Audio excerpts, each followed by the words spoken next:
Hey, what's up, guys? I'll give you guys a chance to come into the conversation. What's going on? I'm Dr. Boyce Watkins. I'm here with my brother Lawrence, and today we have a hell of a day. It's been a hell of a day, a hell of a thing, and we just figured it would be fun to kind of keep talking about what's happening in the world, especially as it affects brothers and stuff like that.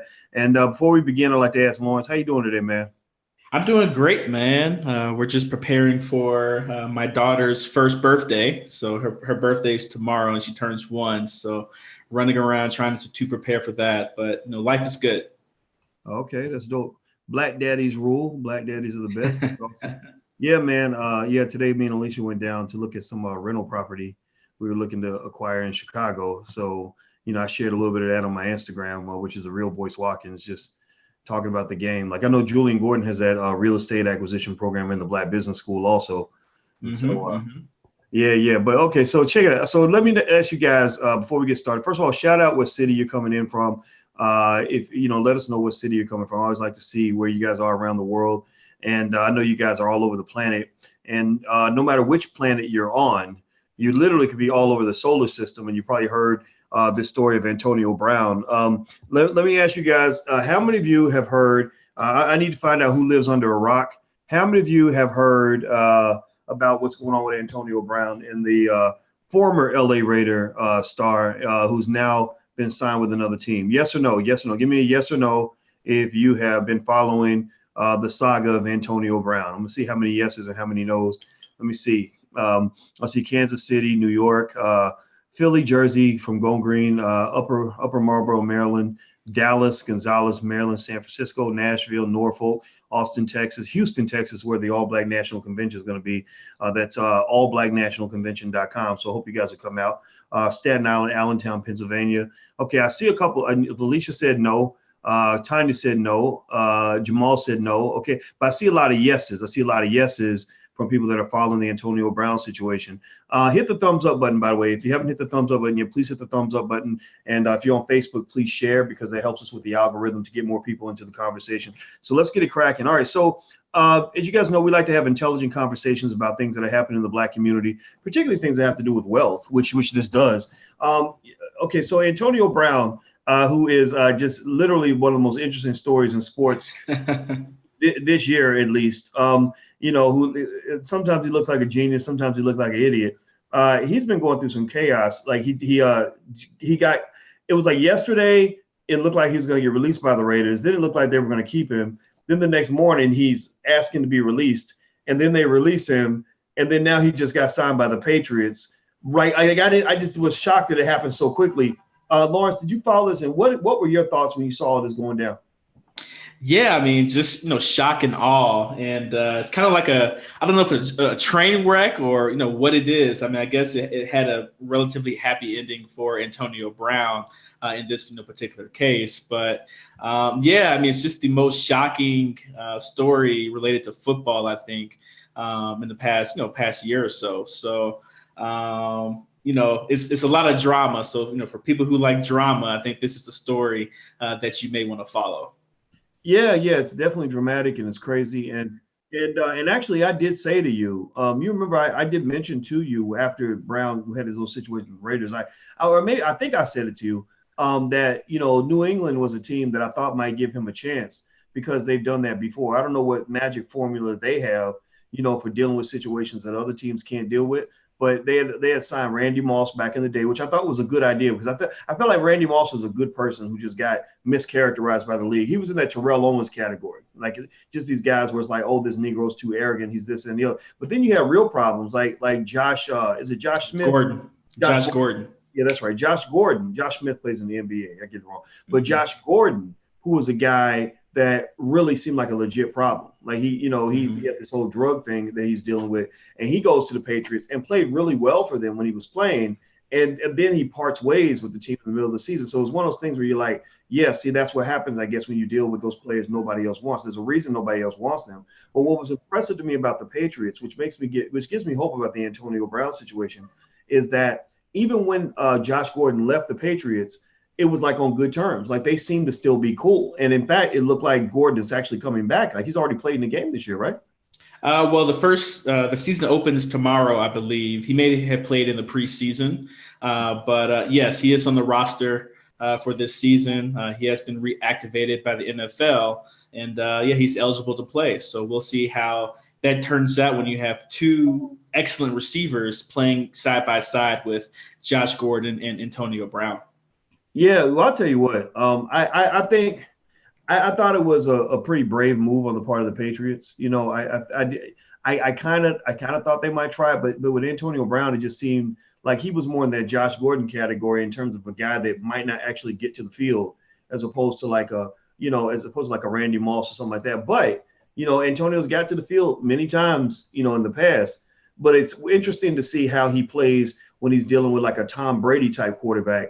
What happens if Brady doesn't get him the ball enough? Like, is that going to become an issue where he's on the sidelines throwing temper tantrums? Because he did that with Ben Roethlisberger in Pittsburgh. So you almost wonder, like, if Antonio Brown's personality issue, which he does have a disorder, I do believe that it might just be narcissism, but something's wrong with this dude in terms of his ability to really think strategically or to keep his cool. What do you think? How do you think that's going to play out for him?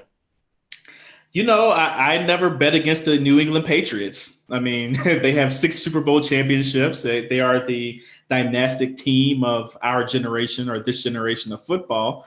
And they've built an extremely strong culture. I think, this shows the power of culture, right? In terms of building a strong culture in your organization, because you can bring in people like, Randy Moss, who, other teams were hesitant to take, Albert Haynesworth, Josh Gordon, and now Antonio Brown, amongst other players that they've done this with over the years.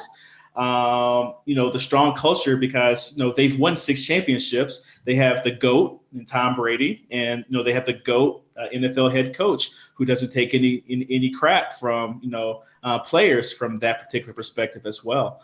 So if you have a strong enough culture, a strong enough team culture to get people in line, and moving forward towards a strategic vision or a unified vision, then that's how the Patriots are able to do it year in and year out. And I think that Antonio Brown, he's on a 1-year deal, so he's going to get his money this year. But if he ruins it with the Patriots, I'm sure other teams in the league will think, if he cannot get to work with the Patriots and the Pittsburgh Steelers and then the Oakland Raiders to a lesser extent, what in the hell why would we think we can make Antonio Brown work for our team?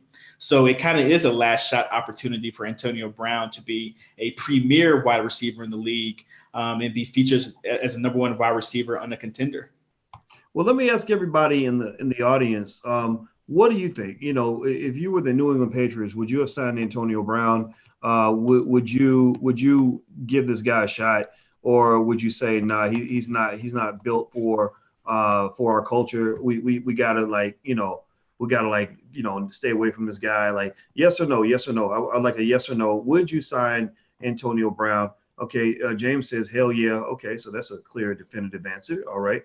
How many? Anybody else? Who else would sign? Okay, I'm seeing some yeses and I'm seeing some nos. I'm seeing kind of a mixed bag.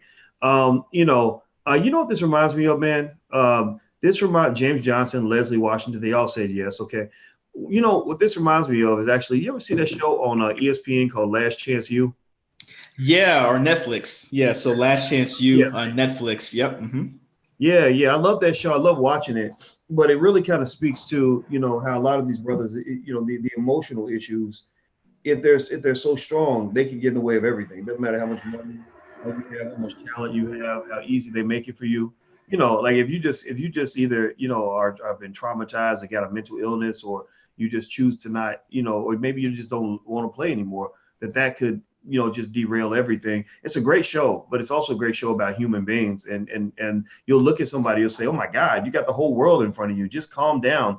But there's just something wrong. But I'm really wondering, like, do you think that your boy Antonio Brown fits in that category of the young guys who are troubled? Or do you think he's just a guy that just got into it with his team, that he just doesn't fit within structure? And then maybe he's, maybe he's smart. Maybe he's, maybe he's secretly strategic. Maybe he is, or maybe he's crazy. I don't know. What do you think about him just as a person in general?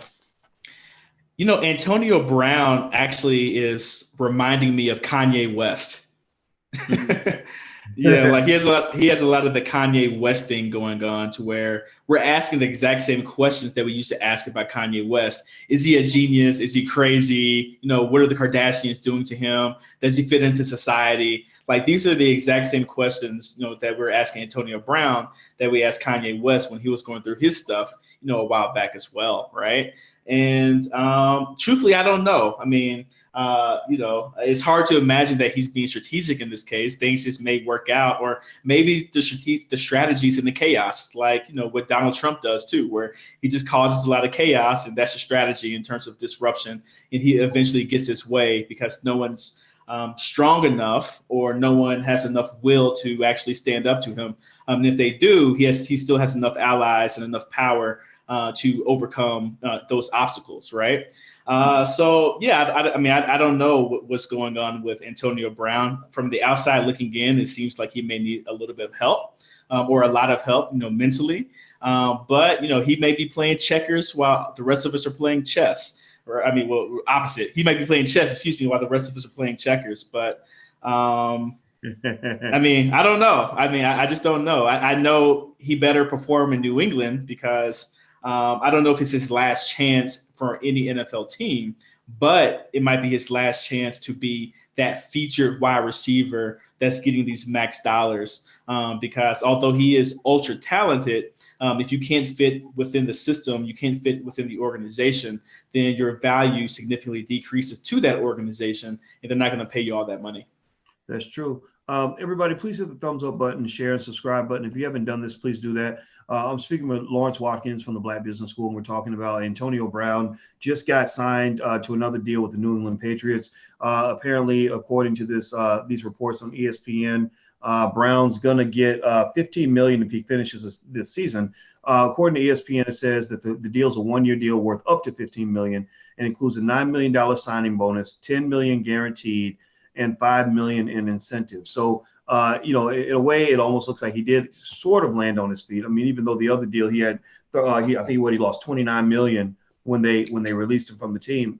So let me ask you this, Lawrence. Do you feel like Antonio landed on his feet? Like, do you feel like he won, or do you feel like he got a concession prize? Well, I feel like he did not lose, right? And did he win? I guess that's to be determined. I always find it interesting when people say he lost $29 million, or he left $29 million on the table, or $15 million on the table, and so on and so forth, which isn't economically true, right? So he may not have that money guaranteed, but he still may be able to recoup a whole bunch of that money, or even make more money if he is able to perform over those couple of years that he was supposed to be with the Oakland Raiders, right?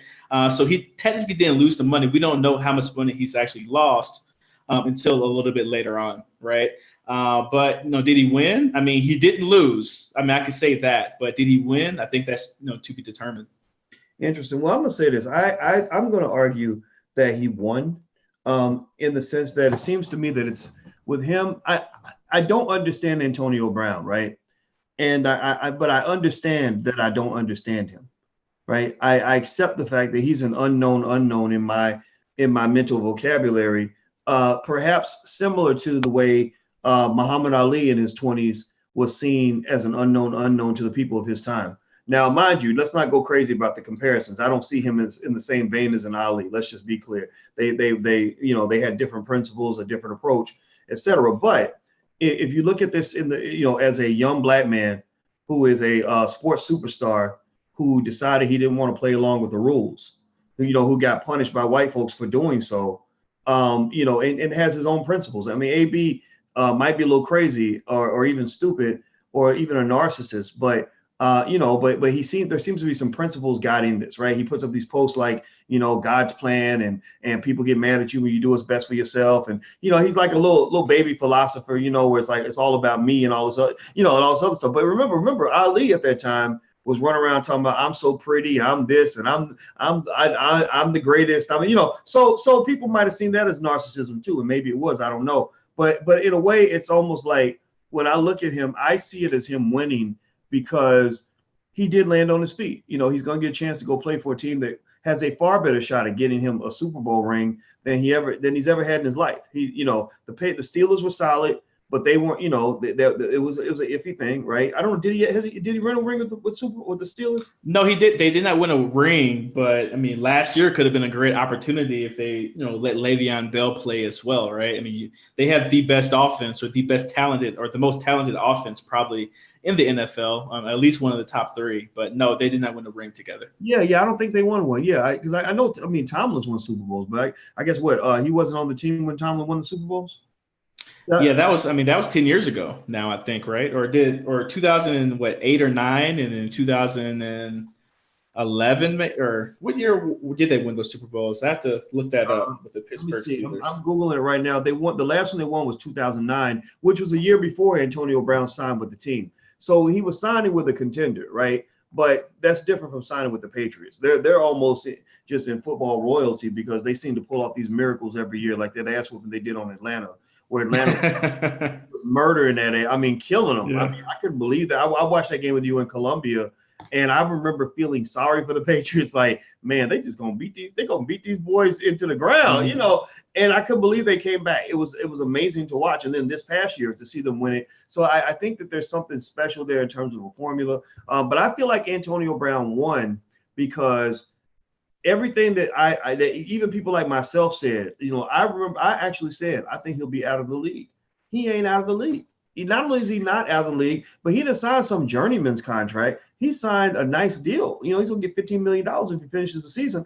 And it's almost like that's a lesson from the universe, right? Kind of saying to the Raiders, like, look, you kind of want to behave and believe, or behave as if, and to believe that you have an employer-employee relationship with these superstar athletes, when clearly the power structure is shaped in such a way that these athletes can fuck up in all kinds of ways and still get big money. Like, still, if the talent's big, then the money's going to be big, no matter how big the mess ups are, unless you're Colin Kaepernick, in which case, yeah.